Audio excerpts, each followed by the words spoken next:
أعوذ بالله من الشيطان الرجيم بسم الله الرحمن الرحيم خذ من أموالهم صدقة تطهرهم وتزكيهم بها وصل عليهم إن صلاتك سكن لهم صدق الله العظيم.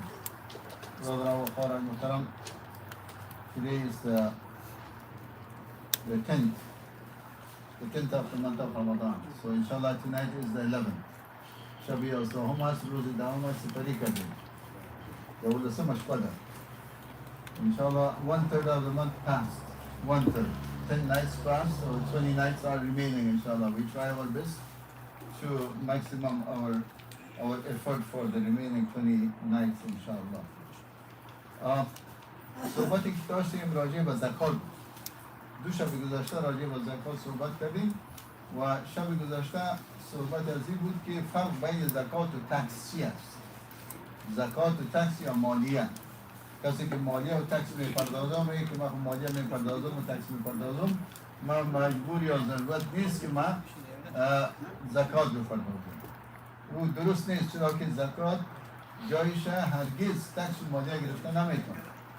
و اینا گفتیم که زکات یک بنای اسلام هست، یک حکم دائمی هست و تکس یک چیز متغیر هست و زکات از خود مصارف معلوم داره، در جای مخصوص استعمال میشه، از مال مخصوص گرفته میشه. اما تکس که هست از هر کس که در شروع ما که کار کردیم و که در نتیجه کار و معاش مزدی که گرفتیم از اون تکس میگردن. اما زکات به این شکل نیست. زکات باید از تمام ضروریات اساسی تان تکافل شده و بعد از او باشیدی که یک سال سرش بگذره باید شما زکات میپردازید. و دیگه هم فرق بین زکات و تکسی هم هست که زکات یک حصه محدود است که 2.5 در مالها 2.5 است. اما در قسمت بعضی چیزهای دیگر که معدنیات و کان و گپا هست و زمینه و زراعت و للمی و گپا هست، در او باز زیادتر تا 5% و تا 20% میره. اما در تکس که هست او دیگه از 2% یا 3 یا 1% شروع تا باید 50% تکس هست. و چیز دیگه که هست فرق زکات و تکسی هست که زکات وقتی که ما میپردازیم ما چیز دنیوی از این توقع نداریم. We don't want anything in return for zakat. From worldly stuff we didn't mean to get anything in return for zakat. But for taxes, when we pay taxes, we expect the government to offer us services. So that we will protest for that, why you are not giving us the service. So that is the taxes paid for the services, zakat is not paid for the services. Zakat is paid as this is the right of other people in your world. So you pay zakat. So now, inshallah, امشب سر چی چیزها زکات فرض هست، یعنی کدام مال هایی که او زکات بالولد، زکات بالولد او مالی که او ثروت دارایی که او شخصا به شما تعلق داره و کدام مال است که در او باید زکات بپردازید. اول پرسنل زکات بالولد، پرسنل شخصی، چیزای شخصی، مال شخصی که شما شخصا در اکانت بانک خود دارین، در جیب خود دارین، در خانه دارین، زیر بالش ماندین، هر جایی که ماندین پول شخصی که هست او از او پول او در بانک است و در ستاک اکسچنج است. بله خانه ما نمیشنوند؟ They don't hear. در موبایل بالش صدای ما را میشنوید؟ خانم کسی کو گفت دلیل اگر کس صحبت کنه با صدا اونجا نمید.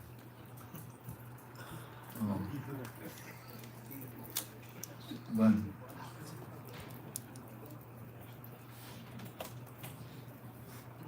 بله صدا چطور است؟ آواز اوریوز درست هست؟ صدا شنیده میشه؟ آرام در قسمت شما صدا شنیده میشه؟ پرسان کنید میگه درست هست؟ Good. Could you hear us? درست است؟ تشکر. خب زکات به مالهای شخصی که پولی که شما شخصا نقد دارین، در اکانتتان دارین، در بانک دارین، در استاک دارین و او حسابای تقاعد حسابای تقاعدی که دارین در او اگر هم پیسه داشته باشین بالای زو هم زکات هست. این همه چیزها این هست. و دو مالهایی که او تجاری هست و حساب تجارت هست. او مالهایی را که شما با او تجارت میکنین یعنی goods those merchandise grocery store داره یک نفر، مثلا یک نفر چیز داره تیکه فروشی داره، هر چیزی که مرچندایز که داره در چیز در سال آخر، در آخر سال که بازی چیز میکنن انونتوری، در سال آخر که انونتوری میکنه که چقدر مال دارین، چقدر مال هست، اما مال سرجمتان که هست از او هم زکات واجب هست. و او پراپرتی هایی که یا او جایدادی که او کرایی هست او را با کرا میکن در عاید زو هم یه چیز از زکات هست. اگر او مثلا تاکسی باشه، لابراتوار باشه و مکانیک شاپ باشه، هر چیزی که باشه از عاید زونا و تجارت هست، از او هم یه چیز از زکات هست. So business taxable wealth, so those trading goods, merchandise, exploited assets such as rental properties and also factories, taxi cab, labs and all those they have to be paid zakat on their income too. دیگه چیز دیگه که سر زکات است مالای زراعتی است، محصولات زراعتی agriculture products. او چیزایی که مثلا او زراعتی که irrigated by irrigated land, irrigation system that could be costly or irrigated by the rain. So that is also, if they are different. للمی و آبی، زمینایی که للمی زراعت میکنن و زمینایی که للمی هستن، بالا هر دویشان که معایدی که هست، زراعتی که از اونا و دست حاصلی که به دست میآید در اونا هم یه چیز از زکات هست. و چیز دیگه که زکات در او هست و مواشی هست، حیواناتی که کسی نگه میداره، حیواناتی که هست و حیواناتی که اونا کنان میکنن، رمه ها عبارت از مثلا گاو، گوسفند و شتر و بز و این چیزا در این هم زکات هست و حیوانات هست. So animals, livestock you pay zakat on livestock too. Animals raised for commercial purposes, animals that you raise for commercial purposes, like sheep, goats, cows and buffaloes. So all those you pay zakat on those livestock that you raise, you do the business. This is as your business. You are a farmer. You have a farm. So within the farm that you raise all these livestock, you pay zakat on those too. And another item that you pay zakat, treasures, معدنیات، ریکاز، این در عربی ریکاز میگن. معدنیات امور خزانه هایی که در زیر زمین گل هست. و اگر معدنیات آهن باشه، زر باشه، تیل باشه، گیس باشه، هر چیزی که باشه که اون معدنیات او کشف میشه و اگر مربوط یک شخص باشه او کشف میشه باید از او هم اونا زکات بپردازن. دیگه این کلش چیزای زکات هست. و چیزای دیگه که از او باید زکات پرداخته شود و مثلا امی فرمهای زنبور عسل که شهد تولید میکنن، محصولات شهد از او هم هست. آقا روز رازی اول اصناف و مجه بکم سنفون کنیم.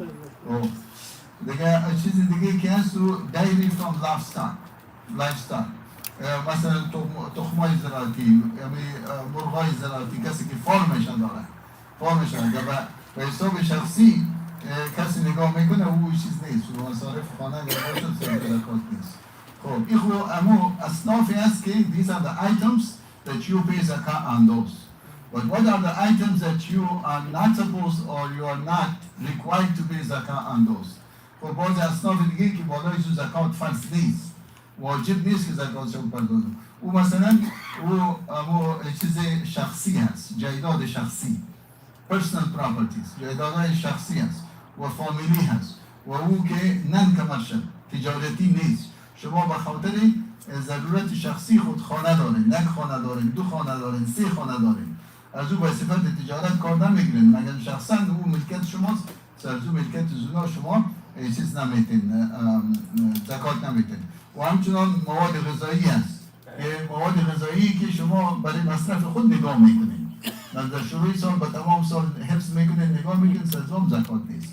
و مثلا پوشیدنی، چیزی که میپوشین، رخت و دکه و لباس این چیزا هر چقدر که باشه 100 جور لباس داشته باشی سرزو زکات نیست. 400 امام مالک رحمه الله 400 جور لباس داشت.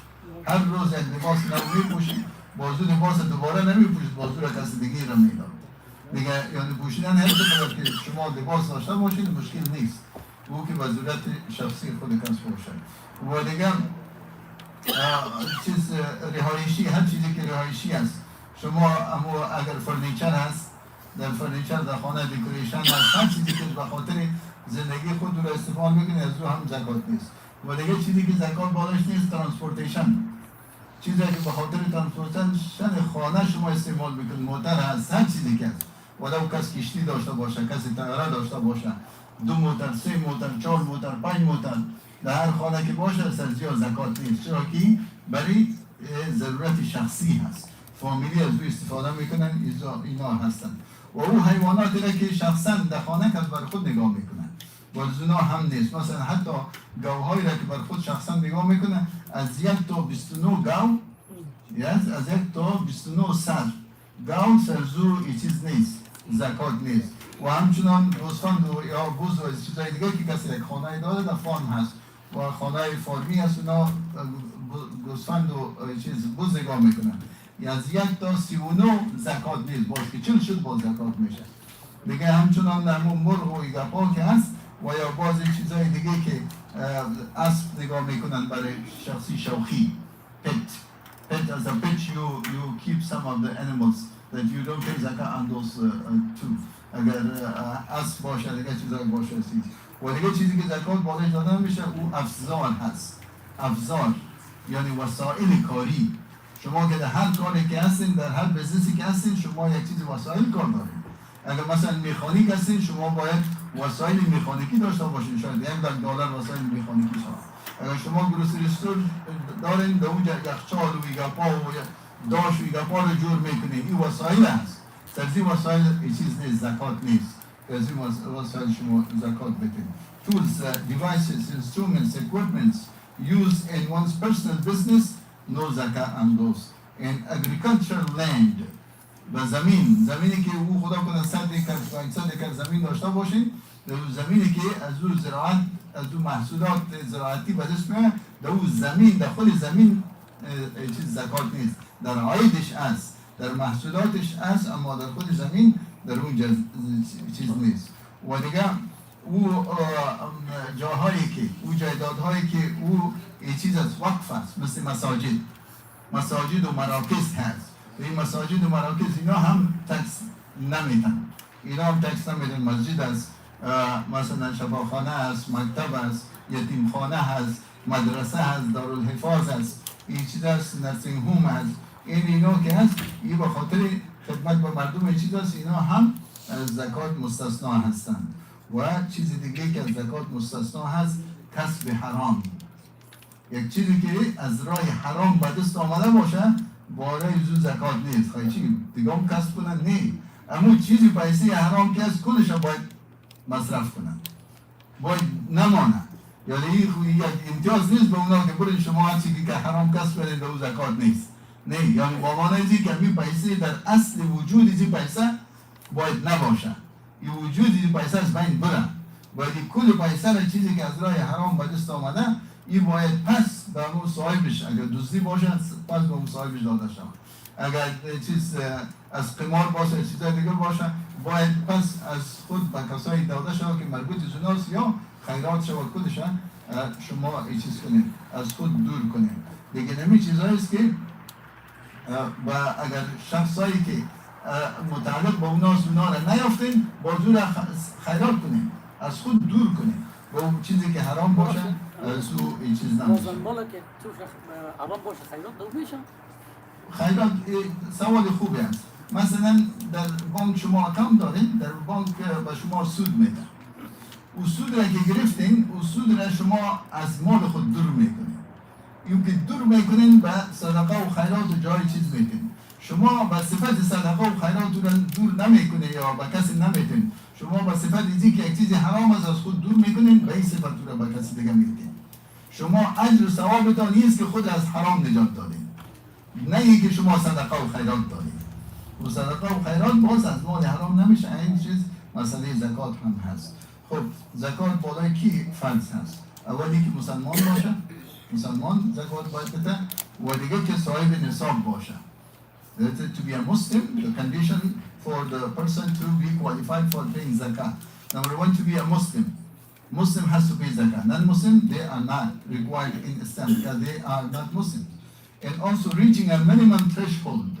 Minimum threshold in Nisab. Nisab is 85 grams of gold or equivalent of money, cash. If you have 85 gram gold equal cash, so that is the threshold. But that is also to pass 1 lunar year on it. After you fulfill all of your basic needs, but still it's there in saving account, so you pay 2.5% on those, which is for 1 lunar year you pass and still you have it. In adulthood, one thing, adulthood, puberty, orphanage, insanity have nothing to do with zakah. Because you say, oh, this is Saghir, or this is orphan, or this is no trade. Zakah is Haqqul Mal. So this is the right in the wealth. Regardless, this will belong to whom? It belongs to a minor, it belongs to an orphan, it will belong to anybody, but you have to pay zakah. وچیز دیگه که بسیار مهم است در بین شما مشهور است، میگه از مال صغیران است، مال یتیمان هست، مال دیگران از اینا زکات ندید. نه، زکات که از حق مال است. در مالی که باشه متعلق هر کسی که باشه باید از او زکات داده شود.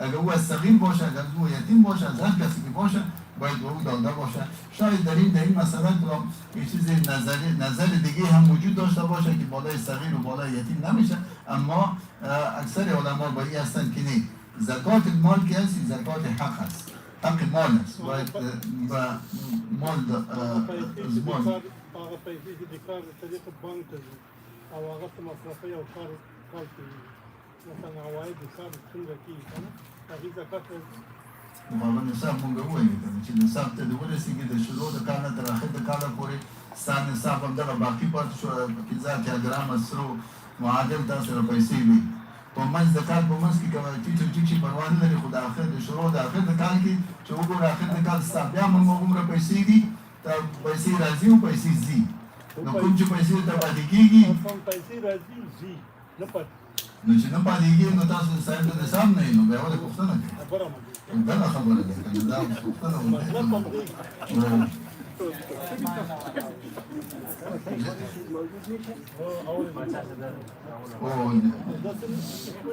جایزه ورسانه exclusive ownership. چیز دیگه که در زکات مهم هست، what is another requirement for zakah, that we said that the requirement adulthood and puberty or orphanage, that's not a requirement. Everybody who has the money that he has to pay zakah, or it has to be taken zakah from it. Exclusive ownership. You have to be the owner of the wealth that to pay zakah. If you are not in control of the property, how you could pay zakah on this? This is your property, but it is taken by someone. You have no access to that one. You are not required to pay zakah. You have to have ownership of the thing exclusively. So that is belong to you, and you could pay zakat to it anytime. Then you have the ownership. But if you have the ownership, but you, for example, this is your money, but you lend it to someone. A person borrowed the money from you. But now if you ask him to return your money, he cannot return it. He is broke. So in that case, you are not required to pay zakah on this.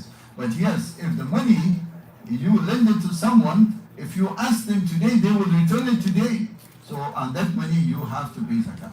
یعنی قرضها و چیزای ملکت تام این شرط است که تو مالک زمو چیز باشی، مالک امو چیز پول و دارایی ثروت که از او زکات بدی. مثلا اگر در کنترل در ملکت شما نباشه، ملکت شما فعلا در کنترلتان نیست، مثلا کسی را قرض داری و او قرض اگر امروز از پیشان بخواین شما را داده نمیتن دیگه او از او پول شما زکات نمیکنید. اگر از پیشش بخواین و اونا مالتان به شما میتن و اون روز باز از اون ملکت شما زکات میتن.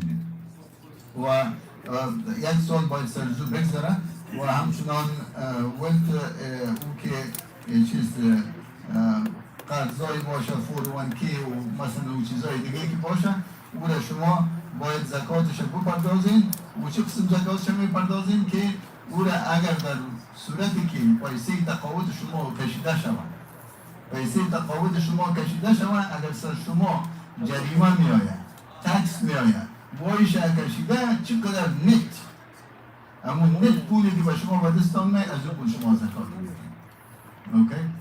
و ما قدی سبتا منتظریم شغال هستیم که وقت پورا